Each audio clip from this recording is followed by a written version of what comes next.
हाय दोस्तों, स्वागत है आपके अपनी YouTube channel study with team Banaras में। आइए आज 17 जनवरी 2021 को भी ऑनलाइन मोड के पेपर को देखते हैं। इसमें हम लोग सीडीपी के पोर्शन को डिस्कस करेंगे। आइए देखते हैं क्वेश्चन नंबर 1 से। क्वेश्चन नंबर 1 है कि बालकों के व्यक्तिगत विकास। पहला है के लिए विकासात्मक प्रतिमानों को उद्धृत करके सटीकता से वह पक्के तौर पर भविष्यवाणी की जा सकती है। यानी कि बालकों के व्यक्तिगत विकास को देखते हुए क्या सटीकता से उसकी भविष्यवाणी की जा सकती है कि बच्चा भविष्य में क्या बनेगा। दूसरा है के लिए पूर्वानुमान बिल्कुल नहीं लगाया जा सकता, या फिर उसके व्यक्तिगत विकास को देखते हुए कुछ भी नहीं कहा जा सकता कि नहीं यह क्या करेगा या फिर क्या बनेगा। तीसरा है के लिए कुछ हद तक पूर्वानुमान लगाया जा सकता है, परंतु सभी बच्चों की विकास की दर अलग अलग होती है। सही बात भी है कि बच्चे जिस प्रकार से कार्य करते हैं, जिस प्रकार से वह व्यवहार करते हैं, जिस प्रकार से वह स्टडी करते हैं, उसे देखकर कुछ हद तक पूर्वानुमान लगाया जा सकता है कि हाँ वह भविष्य में क्या करेंगे या फिर क्या बनेंगे। और बाकी सभी बच्चों की विकास की दर अलग अलग होती है। कोई बच्चा बहुत तीव्र गति से सीखता है और कुछ बच्चे बहुत ही धीमे गति से सीखते हैं। ठीक है, तो हमारा ऑप्शन नंबर 3 सही हो जाएगा।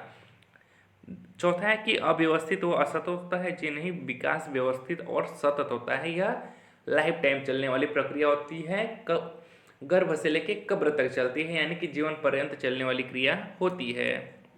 आइए क्वेश्चन नंबर 2 देखते हैं। क्वेश्चन नंबर 2 है कि निम्नलिखित में से कौन सा कथन सही है। विकास क्रमबद्ध नहीं होता, विकास अव्यवस्थित होता है, विकास एक सतत प्रक्रिया है, या विकासात्मक प्रतिमान सांस्कृतिक परिवेश से प्रभावित नहीं होते हैं। तो जो विकासात्मक प्रतिमान होते हैं वह सांस्कृतिक परिवेश से प्रभावित होते हैं। वाइगोस्की ने भी कहा है कि जो विकास होता है वह कैसा होता है, समाज और संस्कृति के परिप्रेक्ष्य में होता है। इस पर दोनों का ही प्रभाव देखने को मिलता है, तो ये तो गलत हो जाएगा। विकास अव्यवस्थित होता है, जी नहीं, विकास व्यवस्थित होता है। विकास क्रमबद्ध होता है, न कि अक्रमबद्ध होता है। तो विकास क्रमबद्ध होता है। और विकास कैसी प्रक्रिया है, तो विकास एक सतत प्रक्रिया है, ये बात सही है।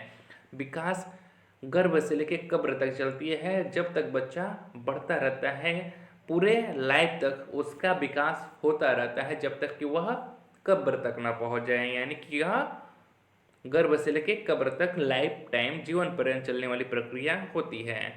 आइए क्वेश्चन नंबर 3 देखते हैं। क्वेश्चन नंबर 3 है कि बच्चे अपने समाज के बारे में ज्ञान, रहने के कौशल, मूल्य, रीतियाँ किससे सीखते हैं। पहला है आस पड़ोस, दूसरा धर्म, तीसरा स्कूल और चौथा समकक्षीय समूह। तो वह अपने आस पड़ोस से भी सीखते हैं, धर्म से भी सीखते हैं, स्कूल से भी और समकक्षी समूह, इन सभी से वह ज्ञान, रहने के कौशल और मूल्य, रीतियाँ के बारे में सीखते हैं। तो हमारा ऑप्शन नंबर 4 सही हो जाएगा, चारों ही सही है। आइए क्वेश्चन नंबर 4 देखते हैं। जीन पियाजे के सिद्धांतों के अनुसार अनुकूलन किन दो मूल प्रक्रियाओं को समाहित करता है।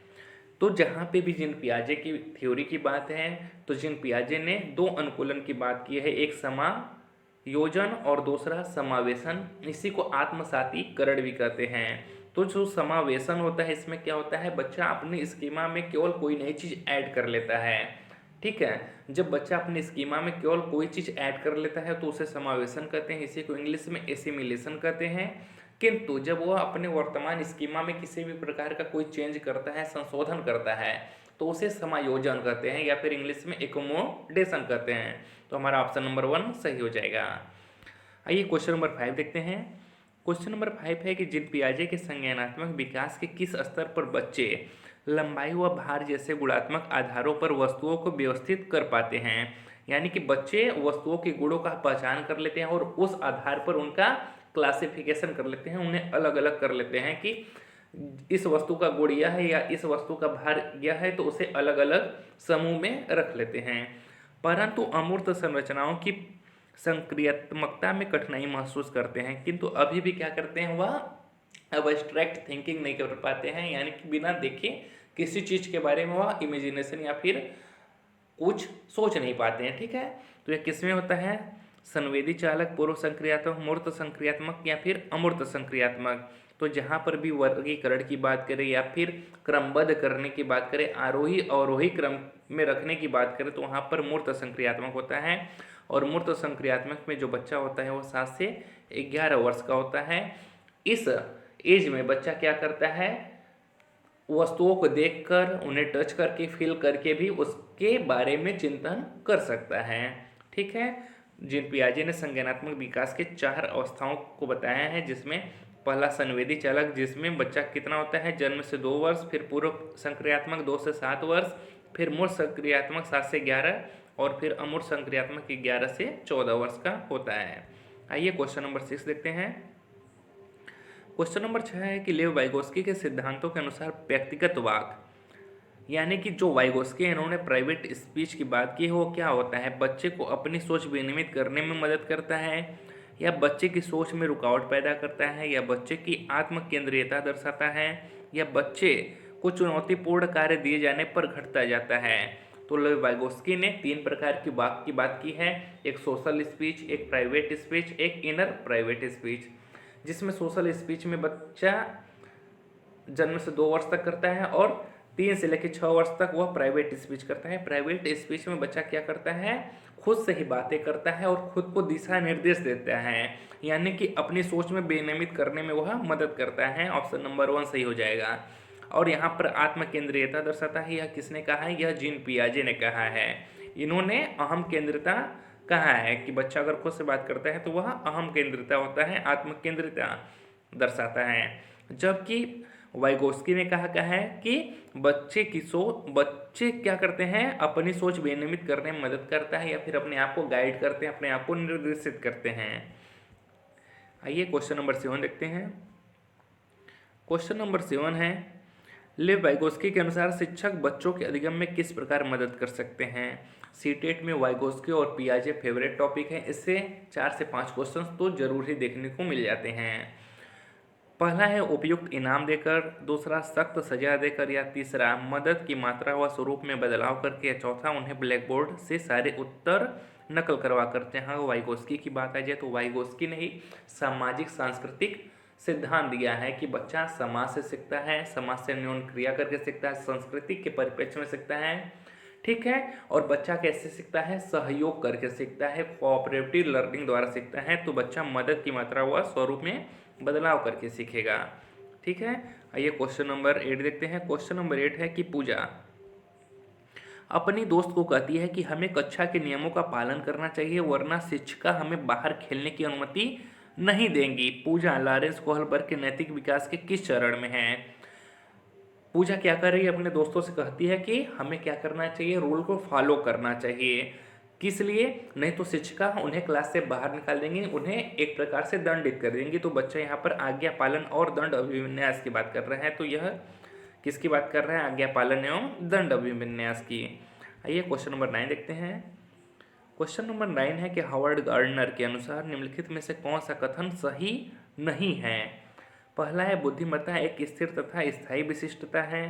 दूसरा है बुद्धिमत्ता को परिपोषित व विकसित किया जा सकता है। तीसरा है बुद्धिमत्ता किसी एक सामान्य खंड से हावी नहीं होता, अपितु कई प्रकार की होती है। चौथा है बुद्धिमत्ता को एकाकी आयाम में सहबद्ध नहीं किया जा सकता। तो ये तीनों ही ऑप्शन सही है, किंतु हमें निगेटिव खोजना है। तो पहला ही निगेटिव है कि बुद्धिमत्ता एक स्थिर तथा स्थायी विशिष्टता है। जबकि हावर्ड गार्डनर ने कहा है कि बुद्धिमत्ता क्या होता है, 8 प्रकार के होते हैं, बहुआयामी होता है। इन्होंने बुद्धि के कुल 8 प्रकार बताए हैं, इन्होंने बहुबुद्धि का सिद्धांत दिया हुआ है।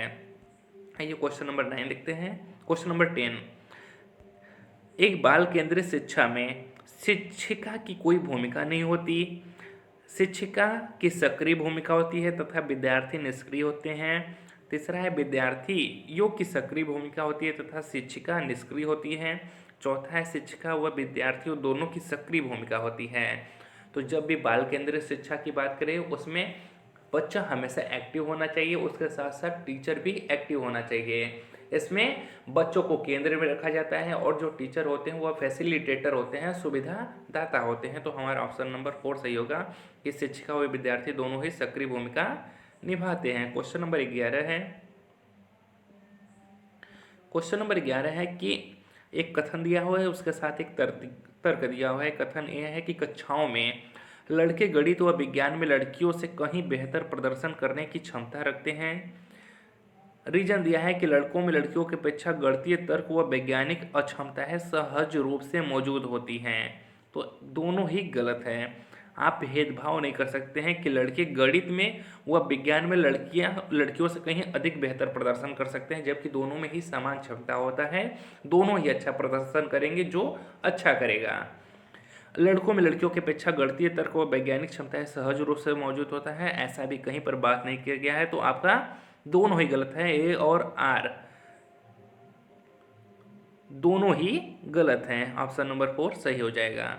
आइए क्वेश्चन नंबर 12 देखते हैं। राष्ट्रीय शिक्षा नीति 2020 किस पर जोर देती है? पाठ्यचर्या का लचीलापन, पाठ्यचर्या का मानकीकरण, पाठ्य पुस्तकों का गैर संदर्भीकरण या पाठ्य पुस्तकों को रटकर याद करना। थोरो मेमोराइजेशन को तो यह डिस्करेज करता है, इसको भी, और यह भी नहीं होगा, बल्कि पाठ्यचर्या के लचीलेपन पर जोर देता है। आइए क्वेश्चन नंबर 13 देखते हैं। मूल्यांकन का केंद्र क्या होना चाहिए? अधिगमकर्ता क्या नहीं कर सकता इसका चित्रण करना, कक्षा के दूसरे बच्चों की तुलना में अधिगमकर्ता के प्रदर्शन का स्पष्टीकरण करना, मानक वर्ग में बच्चे की लेबलिंग करना, अधिगमकर्ता क्या और कैसे सीख रहा है इसका वर्णन करना। तो बच्चों की लेबलिंग नहीं करना है, ना ही तुलना करना है, और अधिगमकर्ता क्या नहीं कर सकता इसका चित्रण नहीं करना है, बल्कि अधिगमकर्ता जो नहीं कर पा रहा है उसमें सुधार करना है। ठीक है, तो इसका सही जवाब है ऑप्शन नंबर 4 कि अधिगमकर्ता क्या और कैसे सीख रहा है इसका वर्णन करना है। आइए क्वेश्चन नंबर 14 देखते हैं। निम्नलिखित में से कौन सा विकल्प एक सामाजिक रचनावादी कक्षा कक्ष जिसमें बच्चों की व्यक्तिगत जरूरतों को ध्यान में रखा जाता है की व्याख्या करता है? बैठने की तय व्यवस्था, शिक्षकों का केवल निर्देश देना व बच्चों से पूर्ण आज्ञा पालन की अपेक्षा करना, या बच्चों द्वारा तथ्यों का स्मरण करना, या बच्चों का आपस में चर्चा करते हुए समूह में कार्य करना। तो इसका सही बात है सामाजिक रचनावादी की बात करेगा तो बच्चे क्या करेंगे? समूह में चर्चा करेंगे, सहयोग की भावना उनमें विकसित होगी, और क्या करेंगे? वह समूह में कार्य करेंगे। ठीक है, तो ऑप्शन नंबर 4 सही है। आइए क्वेश्चन नंबर 15 देखते हैं, और इस वीडियो का लास्ट प्रश्न है। बचे हुए CDP के 15 क्वेश्चंस को हम लोग नेक्स्ट वीडियो में देखेंगे। क्वेश्चन नंबर 15 के निम्नलिखित में से कौन सा प्रश्न कक्षा में समालोचनात्मक सोच को बढ़ावा देने का सही उदाहरण है? पहला है 325 और 486 को जमा करो। दूसरा है बाल विवाह प्रतिबंध अधिनियम किस वर्ष में पारित किया गया था? या तीसरा है शोषण को परिभाषित कीजिए। या चौथा है अपने शहर में प्रदूषण के विभिन्न कारणों का विश्लेषण कीजिए और प्रदूषण करने के विभिन्न उपाय सोचिए। तो हमारा ऑप्शन नंबर 4 है। जब इस पे हम बच्चों को देंगे कि आप प्रदूषण के विभिन्न कारणों का विश्लेषण कीजिए, तो इससे उनके समालोचनात्मक सोच का विकास होगा, और बच्चे तर्क वितर्क करेंगे जिससे उनका संज्ञानात्मक विकास होगा। तो ऑप्शन नंबर 4 सही हो जाएगा। अगर वीडियो अच्छा लगा हो तो वीडियो को लाइक और चैनल को सब्सक्राइब करिएगा दोस्तों।